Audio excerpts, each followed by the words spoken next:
Welcome to the second part of our 6th chapter tissues, where today we are going to start animal tissue. तो जैसा plants में होता है कि एक तरीके के सेल्स एक साथ ग्रुप बना लेते हैं और एक ही जैसा फंक्शन ले लेते हैं, फिर उन ग्रुप ऑफ सेल्स को टिश्यूज कहा जाता है, वैसा ही एनिमल्स में भी होता है। मेनली 4 तरीके के एनिमल टिश्यूज होते हैं हमारी बॉडी में, which are epithelial tissues, connective tissues, muscular tissues and nervous tissues. अब हम एक एक करके इन चारों को डिटेल में स्टडी करते हैं। Let's start with epithelial tissues. तो जैसे प्लांट्स में 2 प्रोटेक्टिव टिश्यूज थे ना, एपिडर्मिस और कॉर्ड, वैसे ही हम एनिमल्स में भी ये जो एपिथेलियल टिश्यू है ये बिल्कुल एक प्रोटेक्टिव टिश्यू के जैसे एक्ट करता है। इसने हमारी पूरी बॉडी को कवर करके रखा है, बाहर से भी और अंदर से भी। अब बाहर से तो समझ आता है कि बाहर से एपिथेलियल टिश्यू ने हमें कवर कर रखा है, हमारे हैंड्स, लेग और बाकी के ऑर्गन्स को, लेकिन अंदर से जब हम फूड इनटेक करते हैं माउथ से और फिर एक्सक्रीट करते हैं, तो ये जो हमारे डाइजेस्टिव सिस्टम के अंदर पूरा रास्ता है फूड के इनटेक से उसके एक्सक्रीशन तक का, उस पूरे रास्ते को भी एपिथेलियल टिश्यू ने कवर कर रखा है। यानी अगर किसी भी चीज़ को हमारी बॉडी के अंदर या बाहर एग्जिट एंट्री मारनी है तो उसे एपिथेलियल टिश्यू के कम से कम एक लेयर को तो क्रॉस करना ही पड़ेगा। यानी एपिथेलियल टिश्यू की जो परमिएबिलिटी है वो एक बहुत बड़ा रोल प्ले करती है हमारे एक्सटर्नल एनवायरनमेंट से इस बॉडी को कनेक्ट करने में, क्योंकि इसकी परमिशन के बिना कोई भी चीज़ बॉडी के अंदर ना तो एंट्री ले सकती है और ना ही बॉडी से बाहर जा सकती है। तो अब हम बात कर लेते हैं इसके सेल्स की। तो इसके सेल्स बहुत ही ज़्यादा टाइटली पैक्ड होते हैं, यानी उनके बीच में इंटरसेल्युलर स्पेस बिल्कुल भी नहीं होता, और बिना इंटरसेल्युलर स्पेसिस के वो सेल्स एक कॉन्टिन्यूस शीट बनाते हैं जिससे वो हमारी पूरी बॉडी को कवर कर रहे होते हैं। और हर एपिथेलियल टिश्यू को अंदर के बाकी के टिश्यूज से अलग करने के लिए एपिथेलियल टिश्यूज के नीचे एक मेम्ब्रेन होती है जिसको कि बेसमेंट मेम्ब्रेन कहा जाता है। अब स्ट्रक्चर और लोकेशन के बेस पर बेसिकली 6 तरीके के एपिथेलियल टिश्यूज होते हैं। सबसे पहला होता है हमारा सिंपल स्क्वामस एपिथेलियम। ये एक सिंगल लेयर का टिश्यू होता है और इस टिश्यू के सेल्स बहुत ही ज़्यादा पतले होते हैं और फ्लैट होते हैं और एक लाइनिंग बनाते हैं। अब इसकी लोकेशंस देख लेते हैं। तो सबसे पहले तो ये हमारे ब्लड वेसल्स में पाए जाते हैं, माउथ में पाए जाते हैं, और ये जो हमारी फूड पाइप होती है यानी ईसोफेगस, उसमें भी ये पाए जाते हैं। साथ ही ये लंग्स की एल्वियोली लाइनिंग में भी पाया जाता है। अब देखते हैं कि ये लंग्स की एल्वियोली लाइनिंग होती क्या है। तो हमारी जो लंग्स होती है वो ट्रैकिया से कनेक्टेड होती हैं।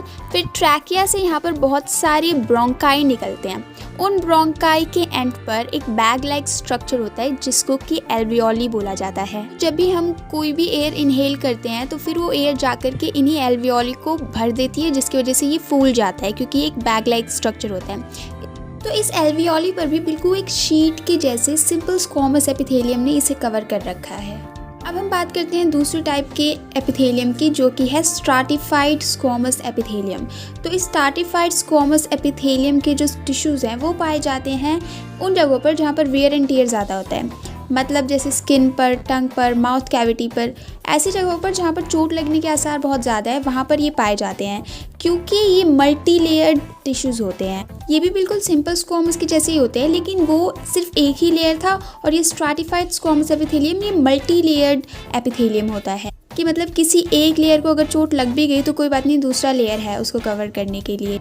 नेक्स्ट हम बात करते हैं कॉलमनार एपिथेलियम की। तो जैसे कि इसके नाम से ही समझ आ रहा है कि बिल्कुल पिलर लाइक स्ट्रक्चर होता है इसके सेल्स का, और साइड बाय साइड स्पेस होता है कॉलम्स में, ठीक है, और बिना इंटरसेलुलर स्पेस के होता है एज आई मेंशन्ड। और ये वाला टिश्यू हमारी बॉडी में उन एरियाज में पाया जाता है जहाँ पर चीज़ों का अब्सॉर्प्शन और सिक्रेशन करने का काम चल रहा हो, यानी हमारी इंटेस्टाइन की इनर लाइनिंग में, क्योंकि इंटेस्टाइन में तो हमारे न्यूट्रिएंट्स का अब्सॉर्प्शन और सिक्रेशन होता है। नेक्स्ट है हमारा सिलिएटेड कॉलमनार एपिथेलियम। ये बस कॉलमनार एपिथेलियम का एक मॉडिफाइड वर्जन है और कुछ नहीं। डिफरेंस सिर्फ इतना है कि इसके आउटर सरफेस पर कुछ हेयर लाइक प्रोजेक्शंस निकल रहे होते हैं, उनको सीलिया बोलते हैं, इसीलिए इसमें सिलिएटेड कॉलमनार एपिथेलियम ऐड हो गया। और ये वाला टिश्यू पाया जाता है हमारे रेस्पिरेटरी ट्रैक में, जिसको ट्रैकिया या वाइन पाइप भी कहा जा सकता है। वहीं पे इसकी ज़रूरत होती है क्योंकि इसका जो सीलिया होता है ना, जो हेयर लाइक प्रोजेक्शंस होते हैं, वो म्यूकस को हमारे रेस्पिरेटरी ट्रैक में आगे पुश करने का काम करता है, जिससे कि हमारी वाइन पाइप क्लियर हो सके। अब नेक्स्ट है हमारा क्यूबॉइडल एपिथेलियम। तो जैसा कि फिर से नाम से ही समझ आ रहा होगा कि इसके सेल्स क्यूबॉइडल शेप में होते हैं। और ये वाला टिश्यू पाया जाता है हमारे किडनी ट्यूब्यूल्स की लाइनिंग में।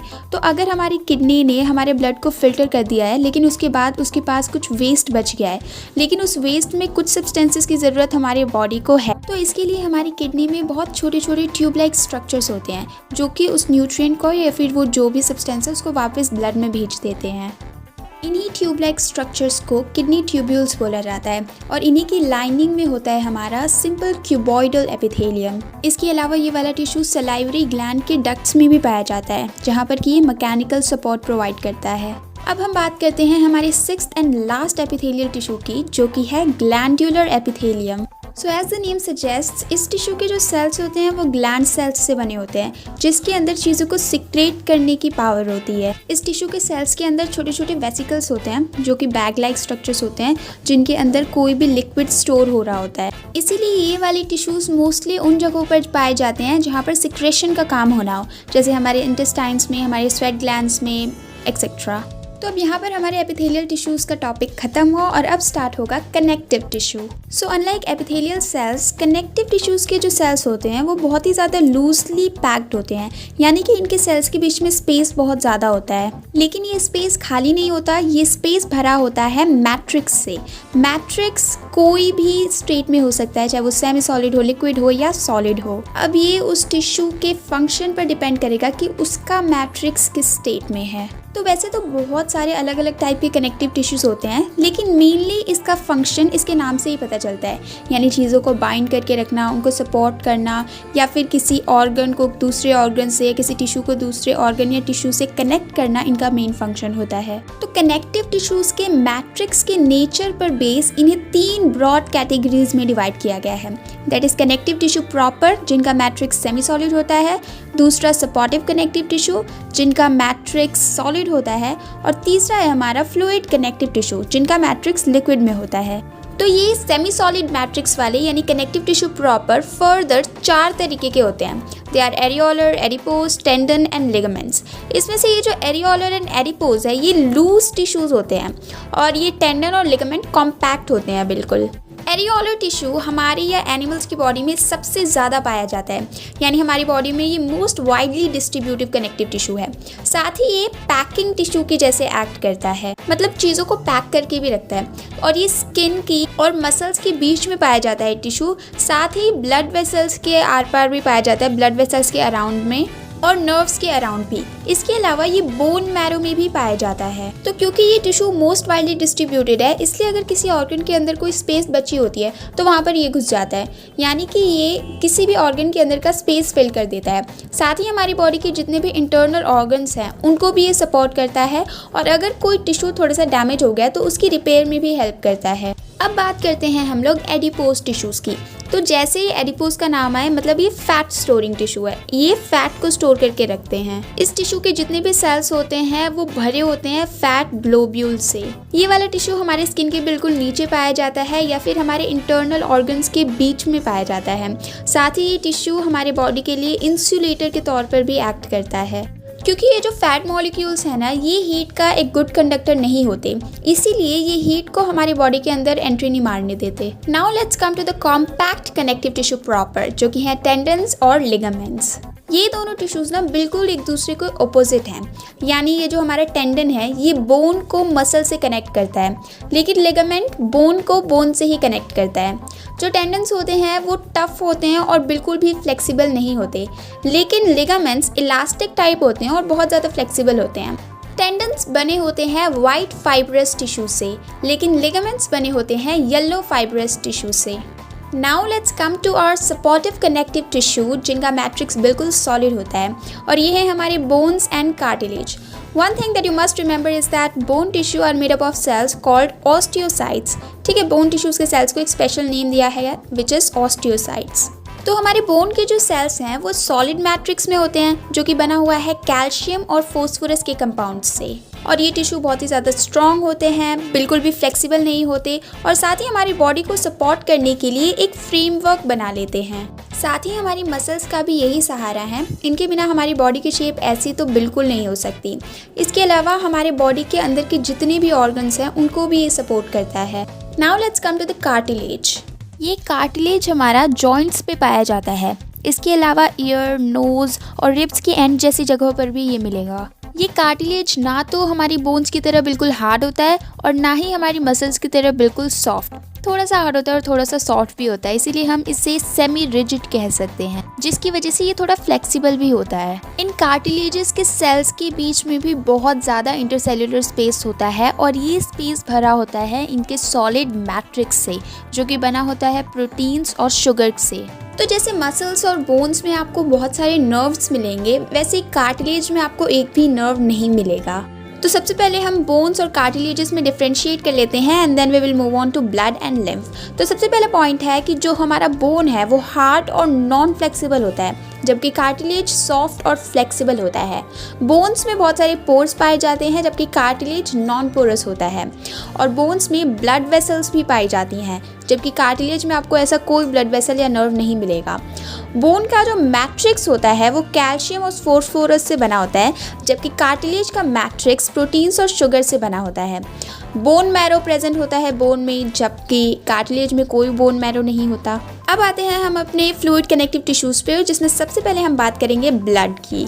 सो एज यू नो कि हमारे ब्लड में 4 कंपोनेंट्स होते हैं, that is plasma, platelets, RBCs and डब्ल्यूबीसीज। प्लाज्मा हम ब्लड के मैट्रिक्स को बोलते हैं, जो कि लिक्विड में होता है, और इसी मैट्रिक्स में ये सारे जो आरबीसीज, डब्ल्यूबीसीज और प्लेटलेट्स हैं ये सस्पेंडेड होते हैं। हमारा ब्लड लिविंग सर्कुलेटरी है, यानी कि पूरी बॉडी में सर्कुलेट करता रहता है। और ये जो इसका मैट्रिक्स होता है यानी कि प्लाज्मा, इसके अंदर प्रोटीन्स, सॉल्ट्स और हार्मोन्स होते हैं, जबकि प्लाज्मा बिल्कुल कलरलेस होता है, इसका जो कलर है उसको आरबीसीज से मिलता है। और जैसे कि आपको इसका फंक्शन पता होगा कि ये फ्लो करता है गैसेस, डाइजेस्टेड फूड, हार्मोन्स और वेस्ट मटेरियल्स को पूरी बॉडी में ट्रांसपोर्ट करने के लिए। तो हम सब जानते हैं कि हमारा ब्लड कितने ज़्यादा प्रेशर से, कितनी तेज़ी से आगे फ्लो करता है। तो जब ब्लड कैपिलरीज, जो कि बहुत पतली पतली और छोटी छोटी होती है, जब वहाँ से हमारा ब्लड इतने प्रेशर से आगे जा रहा होता है, तो उस टाइम पे उन कैपिलरीज वॉल्स से हमारा कुछ ब्लड के पार्टिकल्स जो हैं वो बाहर निकल जाते हैं, और इसी को हम लिम्फ कहते हैं। और ये हमारा रेड कलर का बिल्कुल भी नहीं होता, क्योंकि इसमें आरबीसीज और प्लेटलेट्स मिसिंग होती है। इसमें सिर्फ प्लाज्मा और डब्ल्यूबीसी होता है। ये लिम्फ हमारा दूसरा फ्लूइड कनेक्टिव टिश्यू है। इसका मेन फंक्शन होता है बड़े फूड के पार्टिकल्स को कैरी करना हमारे इंटेस्टाइन से बॉडी के सेल्स में, और जर्म्स को किल करना, क्योंकि ये ज़्यादातर डब्ल्यूबीसीज कैरी करता है। और ऐसा नहीं है कि ये लिम्फ हमारे ब्लड से निकल के बिल्कुल ऐसे स्प्रेड होता आता है, इसको भी ट्रांसपोर्ट करने के लिए पूरा लिम्फ वेसल्स होते हैं। So that's set, connective tissue के बारे में आपको सिर्फ इतना ही जानना था। अब हम स्टार्ट करेंगे हमारा मस्कुलर टिश्यू। तो हमारे इन मसल्स के अंदर एक स्पेशल टाइप का प्रोटीन होता है, जिसे कॉन्ट्रैक्टाइल प्रोटीन कहते हैं, जो कि हमारी मसल्स को कॉन्ट्रैक्ट और रिलैक्स करता है, जिसकी वजह से हम मूव कर पाते हैं। तो हमारी बॉडी में जो भी मूवमेंट होती है वो भी 2 तरीके से होती है। एक तो हम खुद कॉन्शियस एफर्ट से करते हैं, दूसरे हमारी बॉडी में बहुत सारी एक्टिविटीज़ ऐसी हो रही होती है जिसमें मूवमेंट हमारी परमिशन के बिना होता है। जैसे हमारा ये जो पूरा एलिमेंट्री कैनाल है, जब हम फूड इनटेक करते हैं तो वहाँ पे कुछ मूवमेंट्स होती है जिससे उसका डाइजेशन होता है। या फिर ये जो हमारा ब्रीदिंग पैटर्न है, हम सोच सोच करके ब्रीदिंग तो करते नहीं है, या फिर हमारा जो हार्ट है वो थ्रू आउट लाइफ बीट करते रहता है, यानी कि यहाँ की मसल्स हमारी परमिशन के बिना मूव करती रहती हैं। तो अब इनकी मूवमेंट में इस डिफरेंस की वजह से इन्हें 2 कैटेगरीज में बांटा गया है, which is voluntary and involuntary. Voluntary muscles वो होती हैं जिनसे हम कॉन्शियसली अपनी बॉडी को मूव करते हैं, और ये वाली मसल्स जो है हमारी बोन से कनेक्टेड होते हैं, हमारा जो स्केलेटल सिस्टम है उससे कनेक्टेड होते हैं, इसीलिए इन्हें स्केलेटल मसल भी कहा जाता है। और अगर हम इन मसल्स को माइक्रोस्कोप से देखेंगे तो हमें इनके ऊपर कुछ लाइट और डार्क बैंड्स दिखाई देंगे, जिन्हें स्ट्राइएशंस बोलते हैं, और इनकी वजह से इन्हें स्ट्राइटेड मसल भी कहा जाता है। इस स्ट्राइटेड मसल के टिश्यू के जो सेल्स होते हैं इनमें बहुत सारे न्यूक्लियस होते हैं, तो ये मल्टी न्यूक्लियई होते हैं। साथ में इसके सेल्स लॉन्ग और सिलेंड्रिकल शेप में होते हैं। अब बात करते हैं इनवॉलेंट्री मसल्स की। तो ये जो हमारी फूड की मूवमेंट होती है पूरे एलिमेंट्री कैनाल में, या फिर ये जो ब्लड वेसल्स की कॉन्ट्रैक्शन और रिलैक्सेशन होती है, ये सारे इनवॉलेंट्री मूवमेंट के एग्जांपल्स हैं। और यहाँ पर जो मसल्स होती हैं उन्हें स्मूथ मसल्स कहते हैं। ये हमारी आंखों की आइरिस में, यूरेटर्स में, या फिर जो हमारी लंग्स की ब्रोंकाई होती है वहाँ पर भी पाए जाते हैं। और इस टिश्यू के जो सेल्स होते हैं वो लंबे से होते हैं, इनके एंड्स पॉइंटेड होते हैं, और इनमें सिर्फ एक ही न्यूक्लियस होता है। क्योंकि इनमें कोई भी स्ट्राइएशंस नहीं होती हैं तो इन्हें अनस्ट्राइएटेड मसल्स भी कहा जाता है। अब हमारे मस्कुलर टिश्यू की ना एक तीसरी भी कैटेगरी है। देखो इनवॉलेंट्री मसल्स में क्या हो रहा था कि हमारे एलिमेंट्री कैनाल या जो भी इसके टिश्यूज़ है वो कुछ देर तक काम करते थे फिर रुक जाते थे, यानी कि टेम्परेरी मूवमेंट करते थे। लेकिन हमारी बॉडी में एक जो ये ऑर्गन है यानी कि हमारा हार्ट, ये हमारी थ्रू आउट लाइफ तक पूरा बीट करते रहता है, यानी इसके इनवॉलेंट्री मसल्स परमानेंट मूवमेंट करते हैं। इसीलिए हार्ट में पाए जाने वाले मसल्स को कार्डियक मसल्स भी कहा जाता है। इनके सेल्स भी ब्रांच्ड होते हैं, एक ही न्यूक्लियस पाया जाता है इनमें और सिलेंड्रिकल शेप में होते हैं। अब बात करते हैं अपने नर्वस टिश्यूज की। तो ये जो हमारा ब्रेन है, जो स्पाइनल कॉर्ड है या जो नर्व्स हैं, वो सारी की सारी नर्वस टिश्यूज से बनी होती हैं और इसके जो सेल्स होते हैं उनको या तो नर्व सेल्स कहते हैं या फिर न्यूरॉन्स कहते हैं। तो एक न्यूरॉन में सेल की एक बॉडी होती है जिसमें कि एक न्यूक्लियस होता है, साइटोप्लाज्म होता है, ये नॉर्मल सेल के पार्ट्स होते हैं और फिर वहाँ से इसके बहुत सारे हेयर लाइक पार्ट्स निकलने लगते हैं। यूजुअली हर न्यूरॉन में क्या होता है, पहले एक सिंगल बहुत लंबा सा पार्ट निकलता है हेयर लाइक, जिसको कि एक्सन कहा जाता है और फिर बहुत सारे छोटे छोटे पार्ट्स भी निकलने लगते हैं जिनको ब्रांच्ड पार्ट्स भी कहते हैं और इन ब्रांच्ड पार्ट्स को एक नाम दिया गया है डेंड्रिट्स। अब इनका फंक्शन देख लेते हैं। तो जो भी हम अपने पांचों सेंसेस से सेंस करते हैं, जिसको कि स्टिमुलाई बोला गया है, जैसे हमने किसी को टच किया तो हमारे हाथ में कुछ सेंसेशंस हुए, उस सेंसेशन को ब्रेन तक पहुंचाने का ये काम करते हैं, इसको यहाँ पर स्टिमुलाई बोला गया है। तो नर्वस टिश्यूज के ये जो सेल्स होते हैं ये हाईली स्पेशलाइज्ड होते हैं इन स्टिमुलस को लेने में और फिर उसको बॉडी के एक पार्ट से दूसरे पार्ट तक ट्रांसमिट करने में। अपने ही नेटवर्क्स के थ्रू ये जो नर्वस टिश्यूज के सेल्स होते हैं ये बहुत रैपिडली स्टिमुलस को ट्रांसमिट करते हैं। एक इंडिविजुअल नर्व सेल 1 मीटर तक लंबा भी हो सकता है। ऐसे बहुत सारे नर्व सेल्स या नर्व फाइबर्स मिल करके एक नर्व बनाते हैं हमारी वो लंबी सी, जो कि हमें बाहर से कभी कभार ग्रीन या ब्लू कलर की दिखती है। तो ये जो सिग्नल ये हमारे नर्व फाइबर्स पास करते हैं ना, उसे नर्व इम्पल्स कहा जाता है और इन्हीं नर्व इम्पल्सेस की वजह से हमें पता चलता है कि कब हमें हमारी मसल्स को मूव करना चाहिए। जैसे फॉर एग्जांपल आपको भूख लगी है and you want to pick that apple from the table. अब आप उसको तभी तो पिक करोगे ना जब आपके ब्रेन में ये सिग्नल पहुंच जाएगा कि आपने उस एप्पल को देखा है और आपको भूख लगी है। तो नर्व्स और मसल्स के इस फंक्शनल कॉम्बिनेशन से ही ज़्यादातर एनिमल्स या ह्यूमंस भी रैपिडली मूव कर पाते हैं, जो भी स्टिमुलाई हमारे ब्रेन तक पहुंचती है उसके रिस्पॉन्स में। So that is the end of the animal tissues as well as this video. I hope you have understood all the covered points in the video.